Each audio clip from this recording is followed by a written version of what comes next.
حضور نے فرمایا این عثمان بن طلحہ، عثمان بن طلحہ کہاں ہے؟ تھر تھراتا ہوا حضور کی خدمت میں حاضر ہو گیا. یہ عثمان بن طلحہ وہ تھا جب حضور مکہ میں رہتے تھے، اس کے پاس چابی تھی بیت اللہ کی. حضور نے فرمایا عثمان چابی تو دو، میں نے اللہ کے گھر خانہ کعبہ میں نماز پڑھنی ہے. عثمان نے کہا چابی تو نہیں ملے گی. ابو جہل نے منع کر رکھا، وہ کہتا کسی کو چابی نہیں دینی، آپ کو بھی چابی نہیں ملے گی.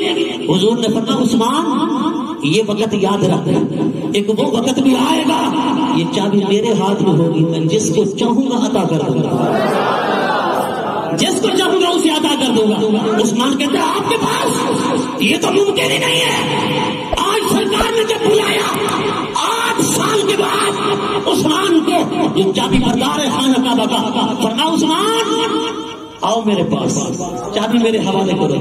آج تو مصطفیٰ فاتحانہ انداز میں آیا ہے. عثمان کانپ بھی رہا ہے، تھر تھرا بھی رہا ہے، چابی بھی پیش کر رہا ہے. اور حضور نے فرمایا عثمان وہ وقت یاد کرو جب تم نے کہا تھا تمہارے پاس بھی چابی آ سکتی ہے، تمہیں بھی چابی مل سکتی ہے. عثمان قدموں میں گر گیا، توبہ کی، معافی مانگی، کلمہ پڑا، مشرف اسلام ہو گیا. سرکار نے فرمایا عثمان مصطفیٰ کسی کو بے عزت کرنے نہیں آیا، ذلیل کرنے نہیں آیا.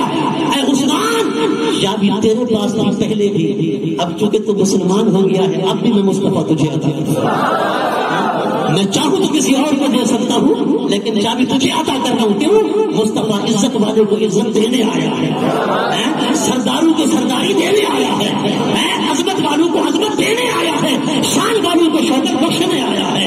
اللہ اکبر. آقا علیہ السلام نے اسے چابی دی. فرمایا عثمان یہ چابی تیری ہی اولاد میں رہے گی. اور کہتے ہیں اب تک حضرت عثمان بن طلحہ کی اولاد میں وہ چابی چل رہی ہے. حضرات گرامی آنکھ والا تیرے جلووں کا تماشا دیکھے، دیتے کوڑ کوڑ کیا آئے نظر کیا دیکھے.